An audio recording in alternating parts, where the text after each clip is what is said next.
지난 월요일부터 우리가 새벽 기도회를 현장에서 재개를 하였습니다. 그리고 금요 기도회도 현장에서 진행을 하게 됩니다. 그동안 많은 분들이 현장에서 예배에 또 기도하기를 그렇게 간절히 요청도 하셨었는데요. 그 이유가 무엇일까요? 그것은 영적으로 매우 갈급함 때문입니다. 기도라고 하는 것은 내 직장에서도 할 수 있고 집에서도 할 수 있고 길을 걷다가도 할 수 있는 것입니다만은, 그럼에도 불구하고 왜 현장 교회에서 기도하는 것과 직장, 거리, 집에서 기도하는 것과 다른 것일까? 그 이유가 있을 것입니다. 영적인 부문으로 본다면은 하나님의 이름으로 세워진 거룩한 장소, 그것은 세상의 일반적인 장소와는 좀 다른 그런 의미와 가치가 있는 것을 보게 됩니다. 내 이름으로 세워진 집, 명명된 곳이라는 것이죠.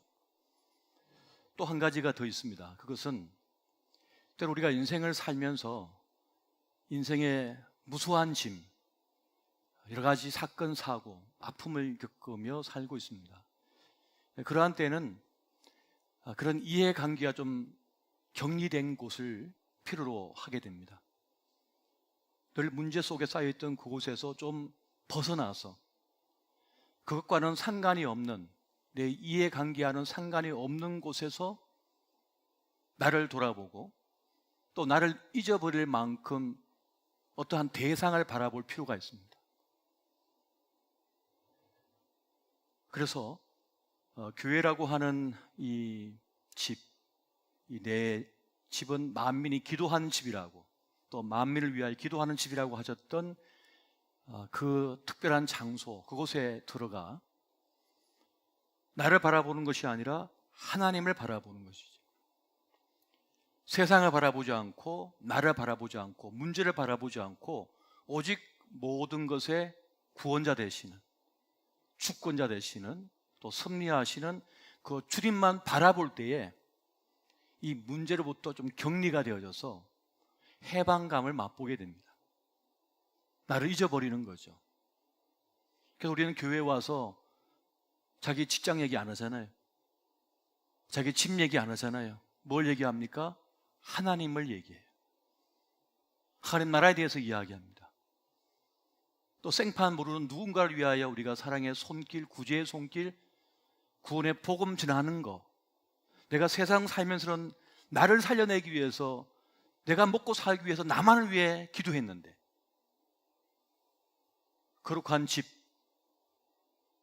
만민을 위하여 기도하는 집에 나와 기도할 때는 나도 힘들지만은 나보다 더 힘든 누군가를 위하여 내가 부르짖어 기도할 때 우리 영혼의 새로운 차원으로 들어가게 되는 것입니다.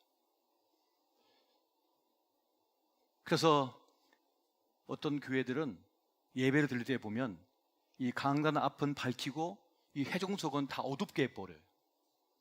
그래서 그걸 왜 그럽니까? 무슨 여기가 연극 무대도 아니고요. 그랬더니 아니요.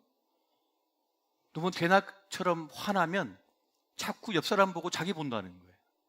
그런데 회중석을 좀 어둡게 하고 강단을 집중하여 밝히면 오직 말씀이 선포되어지는 그곳을 향한다는 거죠. 하나님의 사자가 선포하는 말씀에 내 눈과 귀가 오감이 집중하게 된다는 거예요. 그러니까 나를 잊어버리고 나를 구원하시는 하나님, 나에게 주시는 하나님께 내가 집중하게 된다는 것이죠. 그래서 나는 온데간데 없고 하나님의 영광만 본다. 그런 의미가 있다는 말씀을 하는 것을 들었습니다. 과연 설득력 있는 그런 말씀이었어요. 오늘 우리가 예배 자리에 나왔습니다. 그리고 영상으로서도 예배를 드리시고 계실 것입니다. 그렇다면 세상 것은 내려놓고 오직 하나님의 말씀에 집중을 하십시오. 오직 하나님께서 하나님의 사자에게 주신 그 말씀 메시지를 통하여 무엇을 말씀하고자 하시는가? 나에게 무엇을 지금 선포하시는가? 무엇을 깨닫게 하고자 하는가? 라고 귀를 기울이십시오. 설교가 재미있나 없나, 감동 있나 없나, 다른 목사보다 잘하나 못하나, 이런 생각 가진 것은 벌써 사단이가 와가지고 장난질을 치고 있는 거죠. 오직 하나님께서 무엇을 나에게 말씀하고자 하시는가, 그 메시지가 무엇인가를 내가 가슴에 담을 때에 그 말씀은 내 삶의 자리에 역사를 행하게 되는 것입니다. 할렐루야. 오늘은 이렇게 가정을 디자인하라 라는 제목으로 말씀의 은혜를 나누고자 합니다. 세상이 많이 힘들어졌고 어려워졌습니다만 여전히 우리의 관심은, 우리 행복의 중심에는 가정이 있습니다. 부부관계가 있고 부모와 자식 관계가 있습니다. 이 가족에게 있는 것이죠. 다른 어떤 것을 우리가 소유하고 가진다 할지라도 이 가정이 무너지고 또 내 아들, 딸이 아프고 남편이 아프고 아내가 아프면 뭘 먹어도 뭘 입어도 절대로 행복하지가 않습니다. 가정이 그렇게 중요한 것이죠. 엘리어트라고 하는 그런 말씀이었어요. 엘리어트라고 하는 분은 가정과 가정생활의 안정과 향상이 문명의 주요 목적이고 모든 산업의 궁극적 목적이다라고 하는 말을 남겼습니다. 행복한 삶이라고 하는 것은 결국 가정에 달렸다, 이런 말씀을 하고 있는 것이죠. 이 말이 참 일리가 있는 것이, 우리가 하나님께서 천지 창조하셨을 때의 과정을 보면 잘 알 수가 있습니다. 이 천지 창조를 대략적으로 구분해 보면은, 그것은 먼저는 빛과 물과 하늘과 땅과 같은 기본 바탕을 먼저 창조해 나가셨던 것을 보게 됩니다. 이후에는 그 위에 살 수 있는 식물을 주셨고, 또 식물을 먹고 살 수 있는 동물을 주셨으며, 그리고 그 다음에 사람을 주셨어요. 사람을 창조하셨던 것을 보게 됩니다. 그러니까 먼저 창조된 것은 이후에 창조되는 것을 위하여 예비되어졌던 것임을 보게 됩니다. 그렇게 하나님께서 천지를 창조하셔서 맨 마지막에 창조하신 것이 무엇이냐? 바로 아담과 하와, 그리고 가정이라고 하는 것입니다. 마지막에 완성하신 창조의 모습은 바로 가정이었던 것이죠. 이 가정이 이루어지기 전 아담 혼자 독초할 때는 하나님께서 보실 때 아름답지 못했다, 행복하지 못했다라고 말씀을 하십니다. 그래서 하와를 창조하여 부부를 이루게 하죠. 또 자식을 낳아 가정을 이루게 했던 것을 보게 됩니다. 그러니까 가정은 그렇게 소중한 것이고 중요한 것이죠. 그런데 여러분, 가장 어려운 게 뭡니까? 인생의 과제 가운데 가정을 이루는 것과 그리고 자녀를 양육하는 겁니다. 이게 우리 인생의 큰 과제가 되고 있어요. 저도 총각 때는 결혼해서 자식 낳으면 되지 키우면 되지 했지만, 막상 아이를 낳아서 길러보니까 이게 보통 어려운 게 아니죠. 결코 만만한 것이 아닙니다. 생각처럼 쉬운 게 전혀 아니라고 하는 사실을 깨닫게 됩니다. 그리고 저절로 기도가 돼요. 그냥 기도가 막 나와요, 그냥. 여러분, 누구도 자녀 교육을 장담할 수 없기 때문에 그렇습니다. 장담할 수가 없어요. 부모가 건강하고 훌륭하다고 해서 자식이 건강하고 훌륭하다는 법이 없습니다. 또 부모가 형편없다고 해서 자녀도 무조건 형편없다고 말할 수도 없습니다. 우리가 잘 알고 있는 것처럼 위대한 선지자 사무엘이 있습니다. 그런데 그 사무엘은 두 아들 때문에 가중 고생을 다 하죠. 명성이 땅에 떨어지고 그동안에 애쓰고 수고한 모든 사역이 허무하게 느껴질 것처럼 그렇게 힘겨워했습니다. 반면에 아사 왕은 아주 악한 왕이었고 믿음이라고 하는 것, 신앙이라고 하는 것을 무시했던 그런 왕이었어요. 그런데 그 왕의 아들이 누구냐? 히스기야 왕입니다. 기도함으로써 죽을 병에서 노인받아 15년을 더 살았고 대적들을 기도함으로 이겨냈던 그러한 믿음의 왕이었던 것이죠. 그러니까 이 자녀 양육이라고 하는 것은 절대적으로 하나님의 은혜를 필요로 한다. 이것을 우리가 이 사건을 통해서 잘 알 수가 있습니다. 보통 생각할 때 IQ만 높으면 되겠지, 공부만 잘하면 되겠지. 그런데요, 살면서 소위 요즘 나오는 학교 폭력 같은 데 시달려가지고 마음의 상처를 안 입어야 되고요, 또 사는 동안에 큰 사고 안 당해가지고 멀쩡해야 되고요, 또 사랑을 하다가 그때 다쳐가지고 뭐 무너지지 않아야 되고요. 이게 보통 문제가 아니에요. 전에는 부모님이 그렇게 기도했답니다. 아이고 내 아들 내 딸 결혼해갖고 애를 낳고 잘 살게 해주십시오 라고 했는데 요즘은 할아버지 할머니가 잘 되게 해달라고 기도한답니다. 사랑받는, 자식에게 쫓겨나지 않는 그런 할아버지 할머니 되게 해달라고, 그때까지 편하게 해달라고. 이 기도를 멈출 수가 없는 거예요. 자식을 위한 기도를 말이죠. 그만큼 어렵다는 것입니다. 가정을 이루기가 또 지켜내기가 쉽지 않다는 것이죠. 자, 그러면 어떻게 우리가 우리의 가정을 만들어가고 디자인해야 할까요? 첫 번째는 여러분, 하나님의 은혜가 개입하게 하여야 합니다. 한번 따라해 보십시오. 하나님의 은혜가 개입하게 하라. 우리가 수없이 학교에서 공부를 하고 다른 사람들 살아가는 모습도 보고 상담도 해보고 여러 가지 자료가 있습니다만 이게 잘 안 먹혀요. 그래서 상담 전문가, 유명한 상담가에게 그래요, 당신은 부부관계 좋습니까? 그러면 아이고 죽지 못해 삽니다 그래요. 교육 전문가에게 그럼 당신 자식들은 잘 삽니까? 그러면 저희들도 그냥 질풍노도의 시기를 지내고 말이 아닙니다 라고 솔직하게 얘기해요. 전문가도 안 돼요. 이건 실전이거든요. 하나님의 은혜가 아니고서는 장담할 수 없는 것이 우리의 가정이라는 것이죠. 그래서 하나님의 개입하심이 필요하다는 것입니다. 오늘 말씀을 보면 아브라함이 어떻게 가정을 이루어갔는지를 우리에게 단적으로 보여주고 있는데요, 창세기 24장 우리 7절 8절 말씀을 같이 한번 한 목소리로 보겠습니다. 자, 시작. 하늘의 하나님 여호와께서 나를 내 아버지의 집과 내 고향 땅에서 떠나게 하시고 내게 말씀하시며 내게 맹세하여 이르시기를 이 땅을 내 씨에게 주리라 하셨으니 그가 그 사자를 너보다 앞서 보내실지라. 내가 거기서 내 아들을 위하여 아내를 택할지니라.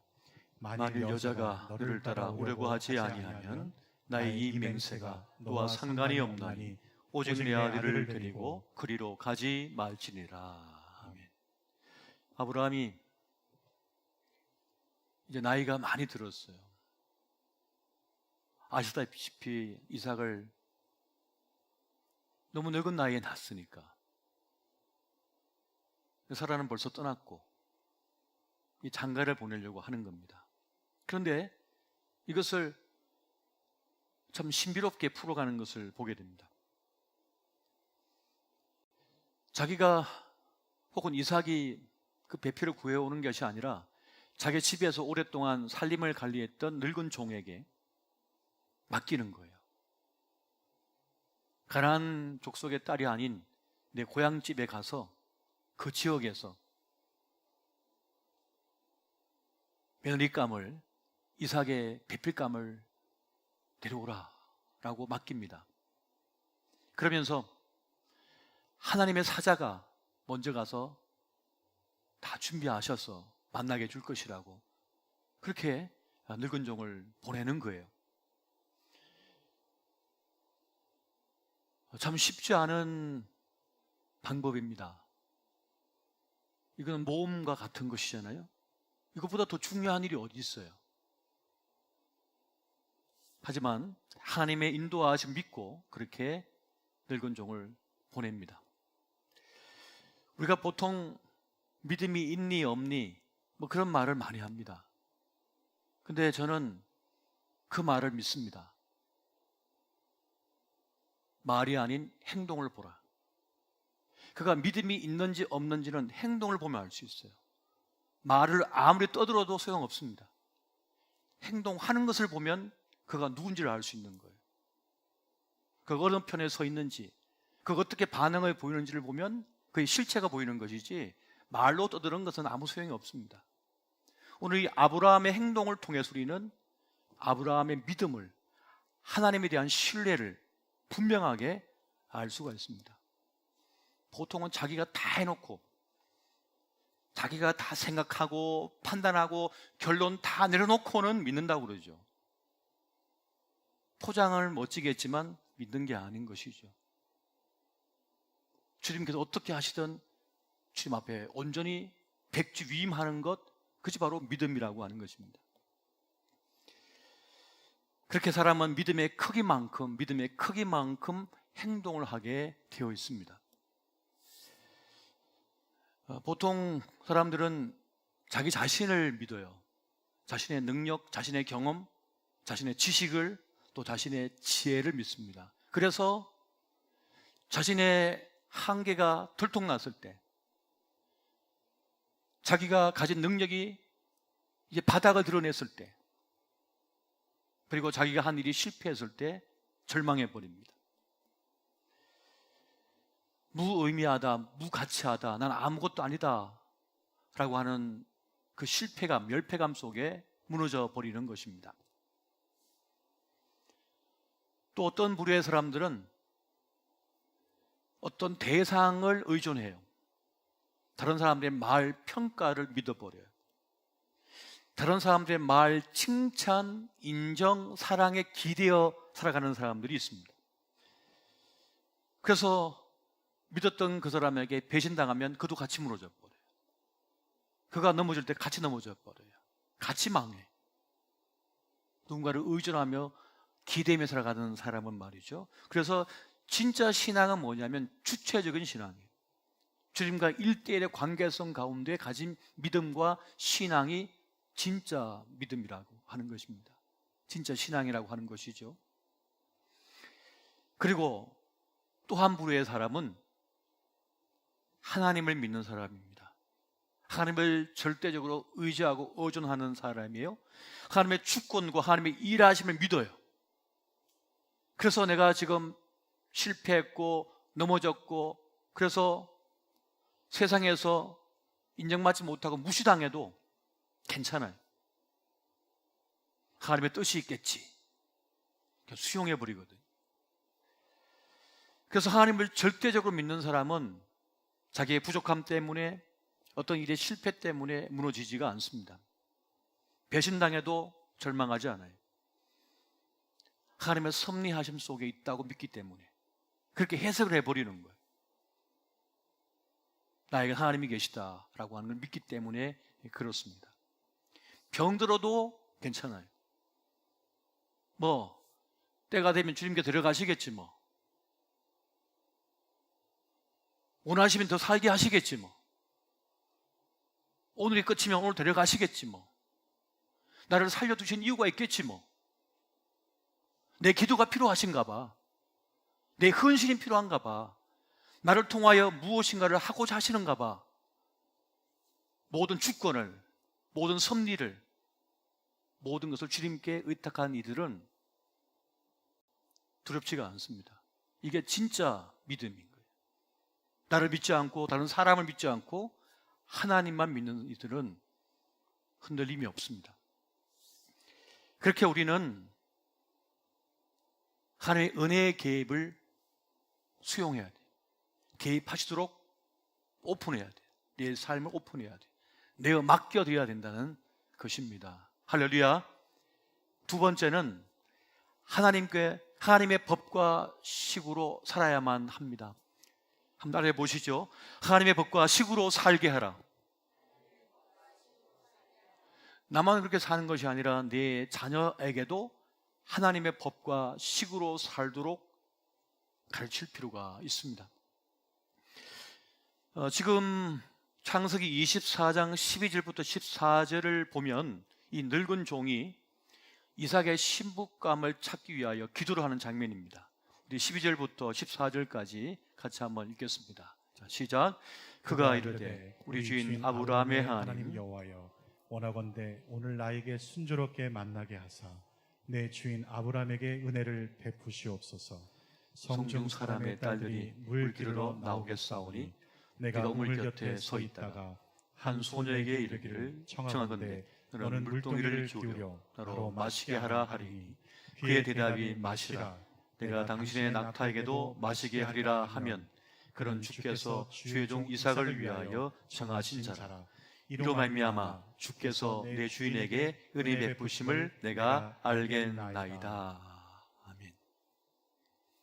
이 늙은 종이 성밖 우물가에서 낙타를 이제 안치고는 기다리는 겁니다.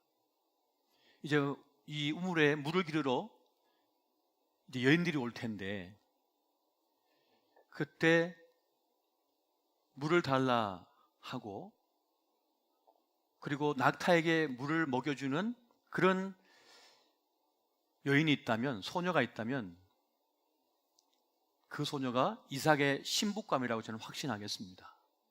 이렇게 기도를 하는 거예요. 그런데 그 기도를 마치기도 전에 리브가라고 하는 한 소녀가 우물에 와서 물을 뜹니다. 물동이를 이제 이고 오는 거예요. 그런데 그때 이 늙은 종이 물을 좀 달라라고 요구를 하죠. 그런데 여러분 생각해 보십시오. 날이 어두워지고 있는 때에 이제 물을 길러서 빨리 성으로 돌아가야 되는 거예요. 요즘처럼 치안이 잘 된 세상도 아니고 뭐 오버가고 오면 어떡할 거예요. 그런데 이 리브가가 이 늙은 나그네의 요청을 듣고는 급히 물동이를 내려서 물을 퍼서 줍니다. 그리고는 낙타들이 목말라 하는 것을 보고는 이 낙타에게도 물이 필요하겠다라고 하면서 쫓아내려가 가지고 물동이에 물을 채워 가지고 이 늙은 나그네의 낙타에게도 물을 마시게 하는 거예요. 그러니까 이 늙은 종이 기도한 것이 맞춰지기도 전에 그 기도에 응답이 되어버리는 역사가 일어난 것이죠. 그러니까 하나님께서 예비하신 소녀가 있었다는 것입니다. 매우 신비로운 일이 아닐 수가 없어요. 창세기 24장 20절 보면 이렇게 말씀하죠. 급히 물동이에 물을 구해 붓고 다시 기르려고 우물로 달려가서 모든 낙타를 위하여 깃는지라. 힘겹게 하루 종일 일하고 나서 저녁에 물 떠러 왔는데 생판 모르는 사람이 물 달라고 하면 당신은 팔이 없어 다리가 없어 가서 떠서 드세요 할 수도 있는 거 아니에요? 처음 본 남자인데. 그런데 이 나그네가 무척 나이가 들었고 힘이 없고 힘겨워 보이니까 이 소녀가 물을 마시게 하고는 또 낙타에게 물을 마시게 하려면 얼마나 또 물을 우리나라 같이 그렇게 얼마 안 내려가서 우물이 있는 게 아니고 여러분 이 팔레스타인 쪽 가보면 이 우물이 엄청 깊어요. 사막 지역이기 때문에. 그리고 얼마나 힘겹게 이 길을 올려야 되는지 모릅니다. 그런데 그걸 다 길어다가 마시겠다. 이 늙은 종의 마음을 감동시키고 또 하나님께서 이삭의 배필로 주시고자 했던 그 신부감은 어떤 자격 요건이 있었던 것일까요?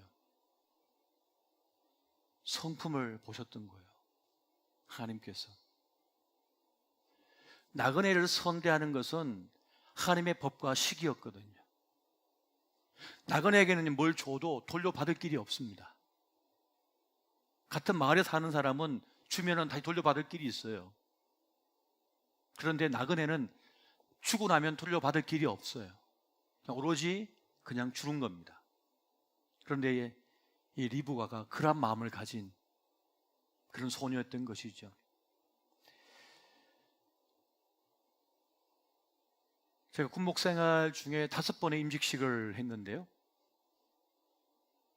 처음 임직식을 할 때, 준비를 할 때 선배 목사님이 저에게 그런 말씀하시는 거예요. 최 목사, 당신이 어떤 기준으로 안수집사, 권사, 장로를 세울지 모르겠지만 내가 한 가지만 말해줄게. 뭡니까? 그랬더니 무엇보다 사람은 성품을 봐야 하는 거야 라고 말씀하시더라고요. 믿음은 키워갈 수 있는데 성품은 다시 만들기가 쉽지 않다는 거죠.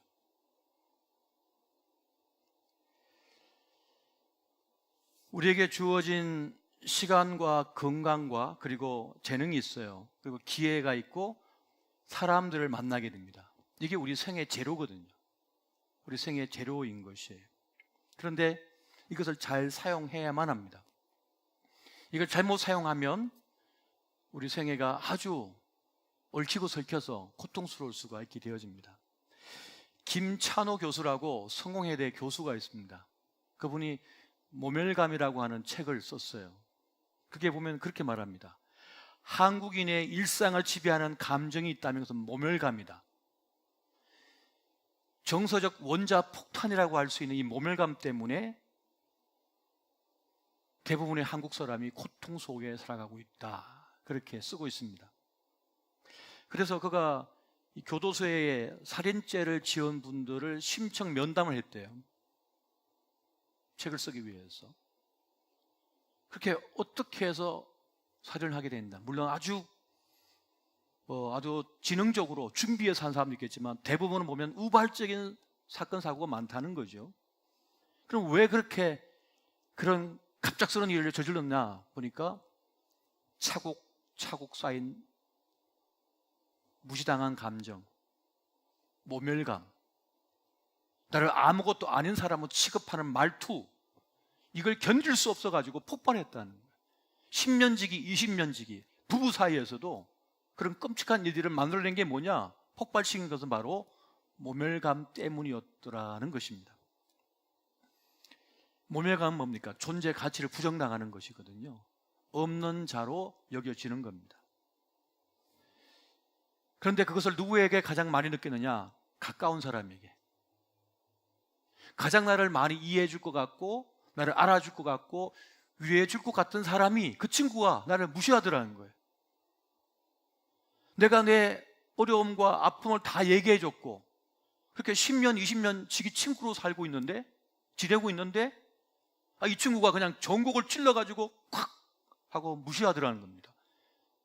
길 지나가다 처음 만난 사람은 내 약점을 모르거든요. 내 아픔을 모르거든요. 그런데 가장 날 잘 이해해 줄 것 같은 사람이 나의 아픔을 팍팍 긁으면서 무시해버리다는 이 모멸감.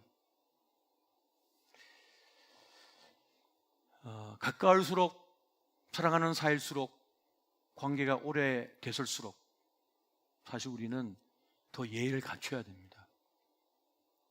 함부로 말을 해서는 안 돼. 함부로 하대해도 안 돼. 우리는 쿨하니까 이 세상에 쿨한 인간은 없습니다. 다 영혼과 마음에 새겨지는 거예요. 한 줄, 한 줄, 또 한 줄, 또 한 줄이 계속 쌓이는 거예요.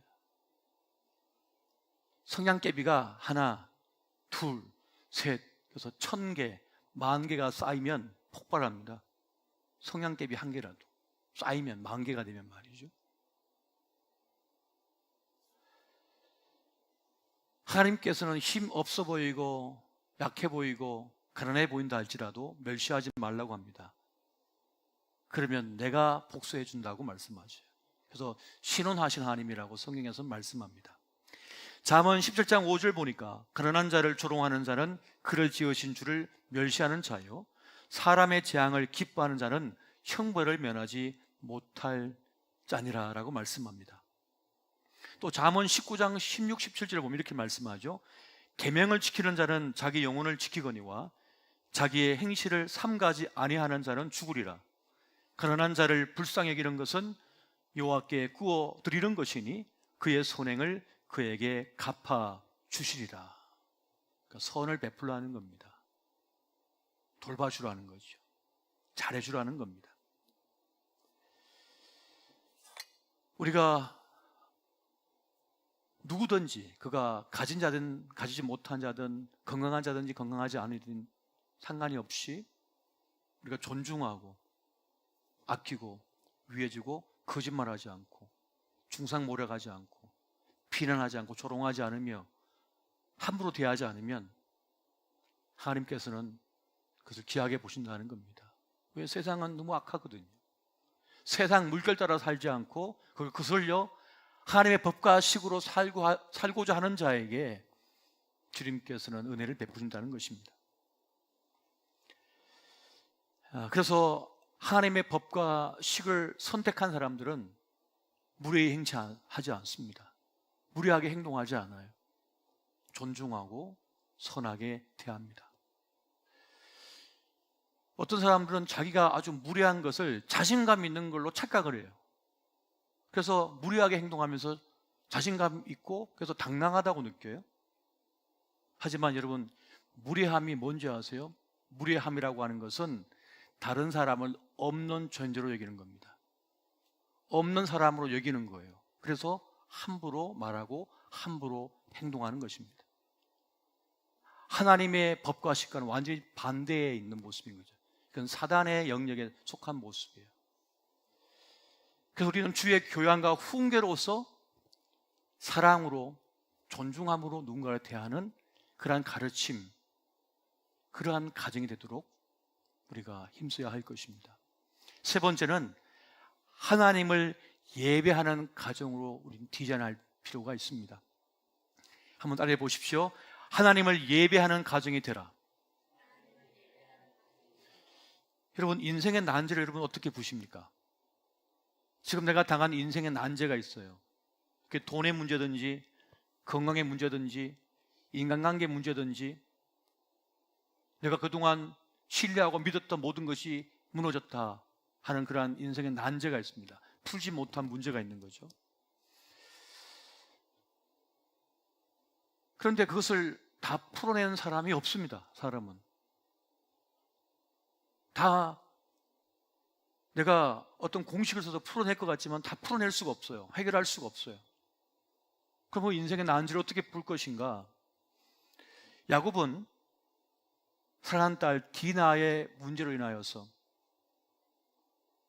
한 족속을 다 전멸시키다 한 그 일 때문에 그 이방 족속들에 의하여 죽임을 당할 위기에 처합니다. 도망을 치야 되는데 그때 위기에 빠진 야곱에게 이렇게 말씀하셔요. 창세기 35장 1절 말씀 같이 한번 보겠습니다. 자, 시작. 하나님이 야곱에게 이르시되 일어나 베델로 올라가서 거기 거주하며 내가 내 형 에서의 낯을 피하여 도망하던 때에 내게 나타났던 하나님께 거기서 제단을 쌓으라 하신지라. 아멘. 베델로 올라가 단을 쌓아라. 예배를 드리라는 것이죠. 어디를 둘러보아도 해결책이 보이지 않아요. 그때 주님께서는 야곱에게 내가 너를 만나 주었던, 네가 위기상황 절망 속에 있을 때 너를 처음 만나 주었던 그 장소로, 예배의 장소로 가서 단을 쌓아 예배하라. 그렇게 말씀하십니다. 일이 어려워도 우리가 선택해야 될 것은 예배이며, 일이 잘 풀리고 있어도 우리가 선택해야 하는 것이 예배입니다. 예배는 무엇입니까? 하나님을 인정하는 행위, 하나님을 경배하는 행위, 하나님만이 나의 구원이시다라고 하는 고백이 바로 예배입니다. 지금 코로나 상황이 발생해서 한국 교회가 위기에 처했는데, 우리 개인 신앙도 위기에 처했는데, 그 문제는 어디 있습니까? 예배의 위기인 거죠. 예배의 위기인 거예요. 그래서 예배의 습성이 사라져 버렸어요. 뭐 어떤 식으로 들으면 다 예배 아니야? 다 교회 아니야? 천만의 말씀이에요. 성경에 없는 말씀이시네요. 우리가 어떤 일과 사역에 빠져들게 되면 어떤 함정에 빠져요. 그 함정이 무엇인가 하면 그 일과 사역보다 더 중요한 예배를 소홀하게 된다는 것입니다. 우리가 구제도 해야 되고 사랑도 베풀어야죠. 근데 그 구제의 대상이 누구죠? 사람인 거죠. 그 사랑의 대상이 누구죠? 사람인 거죠. 사람을 경배하게 됩니다. 하나님께는 하나님의 것을 빌 수 있어야 된다는 것입니다. 주기기 전도되어서 사람을 예배하고 사람을 주인 삼는 그러한 신앙의 길로 나갈 수도 있어요. 일과 사역에 너무 빠져버려서 말이죠. 하지만 우리는 하나님을 주인 삼는 이들입니다. 그들이 그리스도인들이요 하나님의 사람들인 것입니다.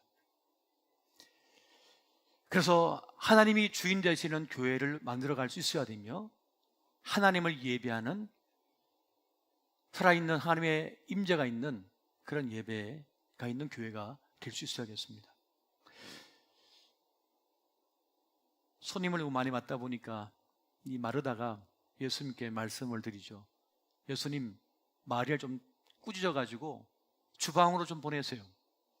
그런데 주님께서 뭐라고 하십니까? 누가복음 10장에 보면 마르다야, 마르다야, 네가 많은 일로 염려하고 근심하나 몇 가지만 하든지 혹은 한 가지만이라도 족하니라. 마리아는 이 좋은 편을 택하였으니 빼앗기지 아니하리라. 마르다가 하는 일이 헛된 일은 아니죠. 좋은 일이고 선한 일이고 충성된 일입니다. 근데 중요한 건 뭐예요? 이제 예수님께서 다시 만나지 못한다는 사실입니다. 이제 주님께서 십자가 지시고 죽으셨다가 부활하시고 성천해 버리신다는 거예요. 그 주님 만날 시간이 없다는 거잖아요. 근데 주방에서 다 허비하고 있냔 말이에요. 지금은 만나야 될 시간이라는 것이죠. 근데 마리아는 지혜롭게 그 시간, 그 자리를 선택했다는 것입니다. 우리가 우리의 가정을 세팅하고 디자인할 때에 하나님을 예배하는 가정을 만들고자 애쓰셔야 됩니다. 그 가정에 기조가 있어야 돼요. 하나님을 우선순위 담고 하나님을 예배하며 주님 앞에 엎드리는 가정을 만들어낼 수 있어야 된다는 사실입니다. 그러한 가정을 올해 반드시 만들어 보십시오. 하나님을 찬송하는 소리, 말씀 있는 소리, 하나님을 향한 그 영광이 머무시는 그런 가정이 되도록 좀 힘쓰시고 노력하십시오. 우리 자녀의 가슴 속에 예수 그리스도를 향한 뜨거운 심장을 가지도록 기도하십시오. 훈련하셔야 되는 거예요. 무슨 일이 있으면 하나님 앞에 엎드려야 되는 거예요. 온 가족이 다 기도하자 하고 기도해야 돼요. 기도해야 된단 말이죠. 하나님을 믿고 하나님을 의지하고 주님을 바라볼 때 어떤 인생의 문제와 역경도 버틸 만한 힘이 생겨요. 그 문제의 실체를 볼 수 있는 능력이 생겨요.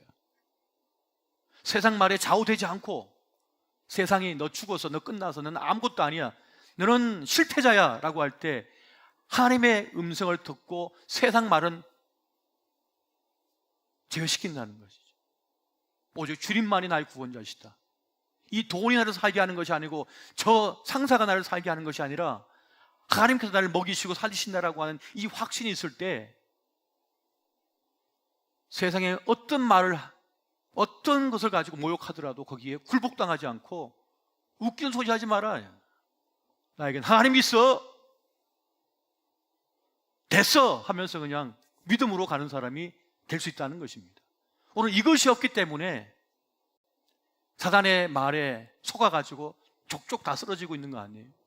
쓰러지고 있는 거잖아요. 넘어지고 있는 거잖아요.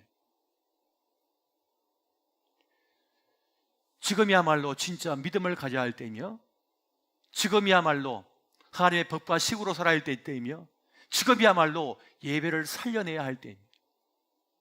가정에서든 교회에서든 예배 자리를 딱 서면 오직 주님만을 향해서야, 인간은 사라져버리고 오직 주님만을 향하여 바라보며 주님을 향하여서 기도 올리고 찬송 올리는, 세상을 완전히 잊어버려, 나를 완전히 잊어버려, 나의 문제를 다 잊어버려야 돼.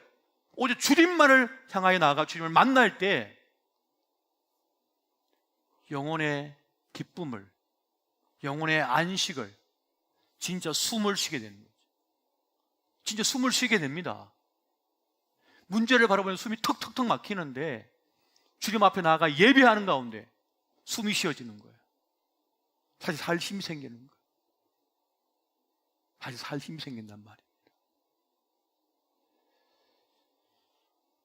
지금이 힘겨운 때이지만 지금이야말로 믿음이 필요한 때이고, 지금이야말로 주님을 향하여 예배할 때이며, 지금이야말로 하나님의 법과 식으로 살고자 해야 될 때이며, 하나님의 은혜의 개입을